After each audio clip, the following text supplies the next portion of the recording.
सर्वांसाठी पूर्ण fashion mall, सर्व वयोगटातील अपवादात्मक श्रेणी, विस्तृत variety, Shri Varasiddhi shopping mall, सिनी तारका रिंकू राजगुरु सोबत 18 ऑक्टोबर रोजी शुभारंभ. श्री वरसिद्धी शॉपिंग मॉल आपल्या चंद्रपूर मध्ये. Shri Varasiddhi shopping mall, wedding collections, bridal lehengas, sarees, churidar, dress materials, western wear, kids wear, men's wear. 18 October रोजी महाशुभारंभ. Shri Varasiddhi shopping mall, Kasturba road, Chandrapur, Maharashtra. आप देख रहे हैं पार्थशर समाचार, सत्य परमो धर्म. महाराष्ट्र नवनिर्माण सेना चंद्रपुर जिलाध्यक्ष मनदीप रोडे के नेतृत्व में दिनांक 1 फरवरी 2023 को शहर के जटपुरा गेट के सामने निजी स्कूलों की बनी बनाई दुकान से मिली भगत कर अभिभावकों की लूट के विरोध में जोरदार विरोध प्रदर्शन किया गया. इस दौरान जटपुरा परिसर में निजी स्कूलों, शिक्षा विभाग और नगर निगम के खिलाफ जमकर नारेबाजी की. चंद्रपुर शहर में निजी स्कूल की यूनिफॉर्म केवल एक ही दुकान पर उपलब्ध है. निजी स्कूल संचालकों और रेडीमेड दुकानदारों की मिली भगत और कमीशन के चलते रेडीमेड दुकानदार के निर्देश पर हर 2 साल में स्कूल यूनिफॉर्म में मामूली बदलाव किया जाता है. नतीजतन अभिभावकों को चंद्रपुर में अंबेडकर पुतले के पास मुख्य सड़क पर बनी दुकान से ही निजी स्कूलों के लिए यूनिफॉर्म खरीदनी पड़ रही है. एक बच्चे को 3 ड्रेस खरीदनी पड़ रही है, जिससे गरीब माता पिता को आर्थिक बोझ का सामना करना पड़ रहा है. इस दुकान में बच्चों और उनके माता पिता दोनों की भीड़ लगी रहती है. दुकान छोटी होने के कारण कभी भगदड़ भी मच सकती है. इस लिहाज से नगर पालिका रेडीमेड दुकानों की शिकायत के बाद भी कार्रवाई नहीं हुई. यूनिफॉर्म में लूट की शिकायत शिक्षा विभाग को भी दी गई थी, लेकिन अब तक कोई कार्रवाई नहीं होने पर मनसे ने आज विरोध जताया. मनसे जिलाध्यक्ष मनदीप रोडे ने चेतावनी दी है कि अगर गणवेश के माध्यम से अभिभावकों की तुरंत लूट बंद नहीं हुई तो मनसे दुकानों, शिक्षा विभाग और निजी स्कूलों के सामने धरना प्रदर्शन करेगी. इस आंदोलन में MNS के राहुल बालमवार, महिला जिलाध्यक्ष प्रतिमा ठाकुर, मायाताई मेश्राम, विधि सेना जिलाध्यक्ष मंजू लिंडांगे, किसान सेना अध्यक्ष अनंत बावड़े, नगर सचिव सुमित करपे, नगर संगठक राहुल मड़ावी, परिवहन सेना अध्यक्ष भरत गुप्ता, नितेश जाम्बुड़कर, रवि भसारकर, असलम खान, जफर शेख, राकेश हनुमंते, नगर उपाध्यक्ष महेश यासलवार आदि मनसे के सैनिक मौजूद थे. एक आंदोलन उभारलेलं आहे. त्या आंदोलनाचं मुख्य कारण हे आहे की या चंद्रपूर जिल्ह्यामध्ये, या संपूर्ण महाराष्ट्रामध्ये जे कॉन्व्हेंट शाळा आहेत, जे प्रायव्हेट सेक्टर शाळा आहेत, या शाळेमध्ये विद्यार्थ्यांचे प्रत्येक एका वर्षात 2 वर्षामध्ये गणवेश चेंज केले जाते. त्या गोष्टीला घेऊन सोबतच चंद्रपूर जिल्ह्याच्या एक नामांकित दुकानामध्ये या सगळ्या गणवेश मिळतात. तर ते जे शिक्षण संस्था चालक आहेत, ज्या प्रिन्सिपल आहेत, ते लोक सांगतात की चंद्रपूर जिल्ह्यातला एक नामांकित दुकान आहे, त्याच दुकानातून तुम्ही हे सगळे गणवेश घ्या, तिथंच भेटणार. तर वर्षाला प्रत्येक वर्षाला गणवेश चेंज करतात. जसे प्रत्येक शाळेमध्ये, कॉन्व्हेंटमध्ये कोणी ट्रॉलीवाल्याची मुलं आहेत, कोणी मोलमजूरवाल्याचे आहेत, गोरगरीब आहेत, ज्यांना हे सगळे गणवेश घेण्यात खूप अडचण होते प्रत्येक वर्षाला. तर मला आमचा आणखी एक मुद्दा असा होता की चंद्रपूर प्रायव्हेट सेक्टरची शाळा आहेत, त्या शाळेमध्ये एका हप्त्याला म्हणजे 7 दिवसाला 3 ड्रेसेस असतात. एक रेग्युलर ड्रेस, एक व्हाईट ड्रेस, एक स्पोर्ट्स ड्रेस. तर या 3 ड्रेसची एका विद्यार्थ्याला गरज काय आहे मला हे कळलं नाही.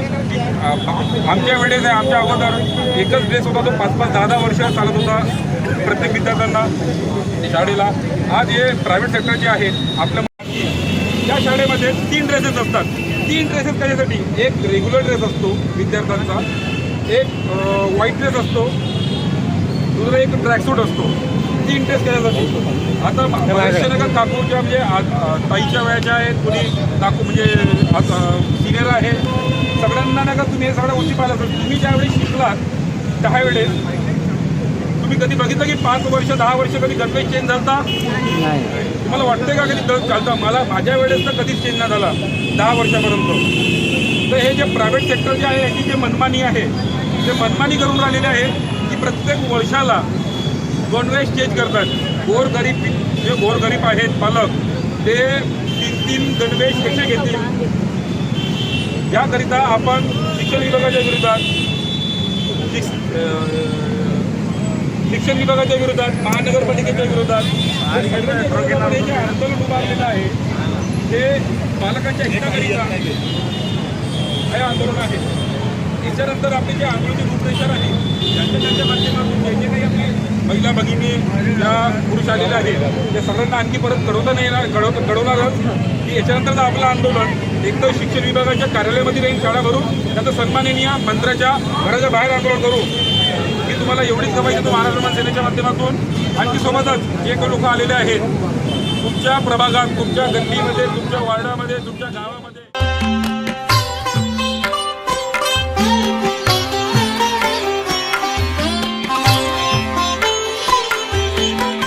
शुभ मंगल क्षणांची सोबती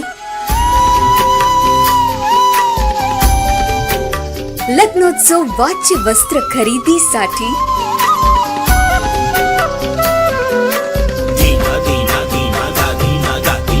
लग्नोत्सव वाचा शाही ताट.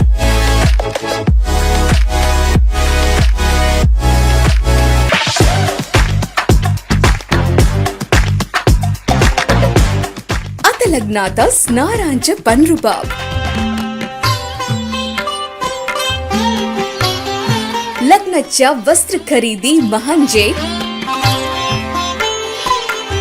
वरसिद्धी shopping mall, Kasturba road, Chandrapur. कोकर शिक्षक के निर्वाचन क्षेत्र में आज हुई मतगणना में बीजेपी के ज्ञानेश्वर महात्रे ने पहली जीत दर्ज की है और महाविकास आघाड़ी के शेकाप प्रत्याशी बलराम पाटिल बुरी तरह से हार गए हैं. ज्ञानेश्वर महात्रे मूल रूप से शिवसेना की शिक्षक सेना से ताल्लुक रखते हैं, लेकिन चुनावों की भागदौड़ में वो भाजपा में शामिल हो गए और उन्हें 23 विधायकों, 4 सांसदों और 33 संगठनों का समर्थन मिला. बीजेपी के ज्ञानेश्वर महात्रे को 20,846 वोट मिले, जबकि शेकाप के बलिराम पाटिल को केवल 9,768 वोट मिले. इस जगह पर 2,000 वोट रिजेक्ट हो गए थे. इस जगह एनसीपी कांग्रेस के पास अधिक शिक्षण संस्थान है और इस जगह पर शेकाप के बलिराम पाटिल की हार महाविकास आघाड़ी गठबंधन के लिए झटका है.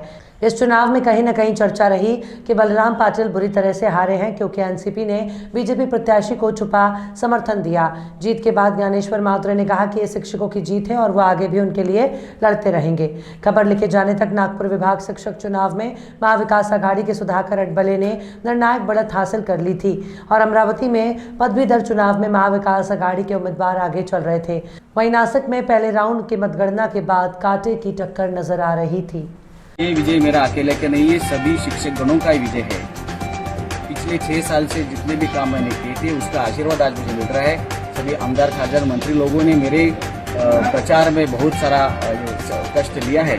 इसमें हमारे रविंद्र जी चौहान साहब, शालेय शिक्षण मंत्री हमारे दीपक केसरकर, उदय सामंत साहब, तब उसके बाद भी हमारे मुख्यमंत्री एकनाथ जी शिंदे साहब है, देवेंद्र फडणवीस साहब है और रामदास जी आठवले साहब. इन सबों ने, सभी लोगों को आदेश दिया था और उसकी हिसाब से प्रचार चल रहा था और शिक्षकों का आमदार शिक्षक चाहिए ऐसा सभी लोगों की भावना थी और वो आज यहाँ पे सफल हुए.